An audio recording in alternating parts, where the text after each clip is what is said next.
KaraokeBooks. Dubrovsky. Aleksandr Pushkin. Translated by Keane. Audiobook. Chapter 6. And so, all is finished, said Vladimir to himself. This morning I had a corner and a piece of bread. Tomorrow I must leave the house where I was born. My father, with the ground where he reposes, will belong to that hateful man, the cause of his death and of my ruin. Vladimir clenched his teeth and fixed his eyes upon the portrait of his mother. The artist had represented her leaning upon a balustrade, in a white morning dress, with a rose in her hair. And that portrait will fall into the hands of the enemy of my family, thought Vladimir. It will be thrown into a lumber room together with broken chairs, or hung up in the ante-room, to become an object of derision for his dog, keepers. And in her bedroom, in the room where my father died, will be installed his bailiff, or his harem. No, no. He shall not have possession of the house of mourning, from which he is driving me out. Vladimir clenched his teeth again. Terrible thoughts rose up in his mind. The voices of the officials reached him. They were giving their orders, demanding first one thing and then another, and disagreeably disturbing him in the midst of his painful meditations. At last all became quiet. Vladimir unlocked the drawers and boxes and began to examine the papers of the deceased. They consisted for the most part of farming accounts and letters connected with various matters of business. Vladimir tore them up without reading them. Among them he came across a packet with the inscription, "Letters from my wife." A prey to deep emotion, Vladimir began to read them. They had been written during the Turkish campaign, and were addressed to the army from Kistanevka. Madame Dubrovsky described to her husband her life in the country and her business concerns, complained with tenderness of the separation, and implored him to return home as soon as possible to the arms of his loving wife. In one of these letters she expressed to him her anxiety concerning the health of little Vladimir, in another she rejoiced over his early intelligence, and predicted for him a happy and brilliant future. Vladimir was so absorbed in his reading, that he forgot everything else in the world as his mind conjured up visions of domestic happiness, and he did not observe how the time was passing. The clock upon the wall struck 11. Vladimir placed the letters in his pocket, took up a candle and left the room. In the parlor the officials were sleeping on the floor. Upon the table were tumblers which they had emptied, and a strong smell of rum pervaded the entire room. Vladimir turned from them with disgust, and passed into the anteroom. There all was dark. Somebody, seeing the light, crouched into a corner.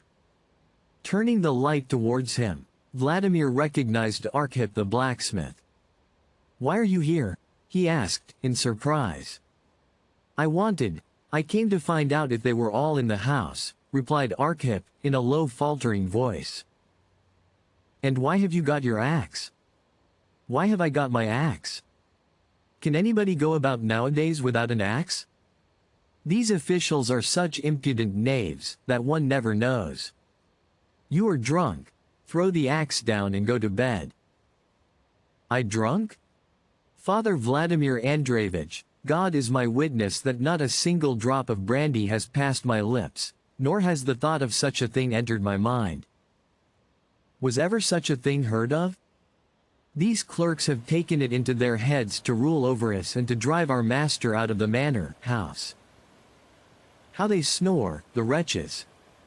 I should like to put an end to the whole lot of them at once." Dubrovsky frowned. "Listen, Arkhip," said he, after a short pause. "Get such ideas out of your head. It is not the fault of the officials. Light the lantern and follow me." Arkhip took the candle out of his master's hand, found the lantern behind the stove, lit it, and then both of them softly descended the steps and proceeded around the courtyard. The watchman began beating upon an iron plate. The dogs commenced to bark. "Who is on the watch?" asked Dubrovsky. "We, little father," replied a thin voice, "Vasilisa and Lucaria."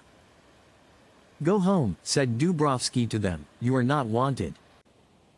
"You can have a holiday," added Arkhip. "Thank you, benefactor," replied the women, and they immediately returned home. Dubrovsky walked on further. Two men approached him. They challenged him, and Dubrovsky recognized the voices of Anton and Grisha. "Why are you not in bed and asleep?" he asked them. "This is no time for us to think of sleep," replied Anton. "Who would have thought that we should ever have come to this?" Softly, interrupted Dubrovsky. "Where is Igorovna?" "In the manor house, in her room," replied Grisha. "Go and bring her here, and make all our people get out of the house. Let not a soul remain in it except the officials, and you, Anton, get the cart ready." Grisha departed. A minute afterwards he returned with his mother. The old woman had not undressed that night. With the exception of the officials, nobody closed an eye. "Are all here?" asked Dubrovsky. "Has anybody been left in the house?" "Nobody, except the clerks," replied Grisha. "Bring here some hay or some straw," said Dubrovsky. The servants ran to the stables and returned with armfuls of hay. "Put it under the steps, that's it. Now, my lads, a light." Arkhip opened the lantern and Dubrovsky kindled a torch. "Wait a moment," said he to Arkhip. "I think, in my hurry, that I locked the doors of the hall. Go quickly and open them." Arkhip ran to the vestibule. The doors were open. He locked them, muttering in an undertone, "It's likely that I'll leave them open," and then returned to Dubrovsky.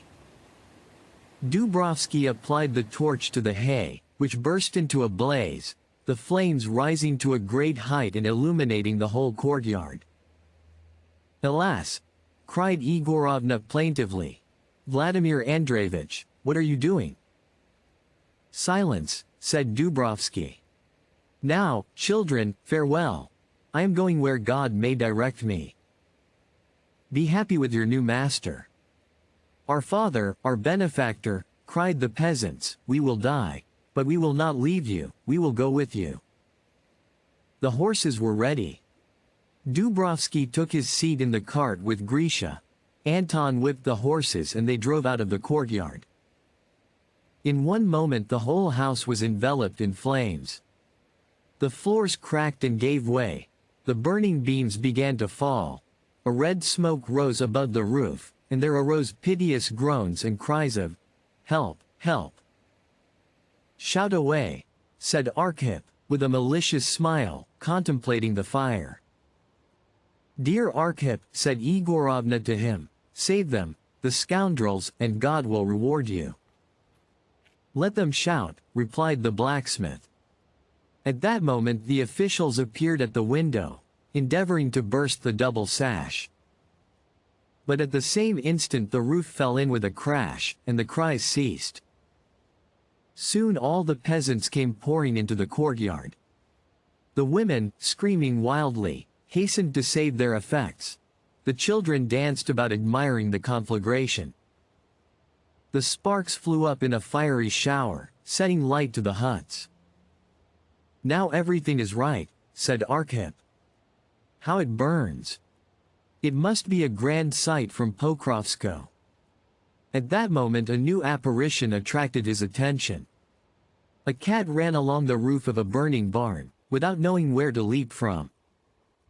Flames surrounded it on every side. The poor creature cried for help with plaintive mewings. The children screamed with laughter on seeing its despair. "What are you laughing at, you little demons?" said the blacksmith, angrily. "Do you not fear God? One of God's creatures is perishing, and you rejoice over it." Then placing a ladder against the burning roof, he mounted up towards the cat. She understood his intention and, with grateful eagerness, clutched hold of his sleeve. The half-burnt blacksmith descended with his burden. "And now, lads, goodbye," he said to the dismayed peasants. There is nothing more for me to do here. May you be happy. Do not think too badly of me." The blacksmith took his departure. The fire raged for some time longer, and at last went out. Piles of red, hot embers glowed brightly in the darkness of the night, while round about them wandered the burnt-out inhabitants of Kistanevka. If you liked what you heard, please subscribe to the channel.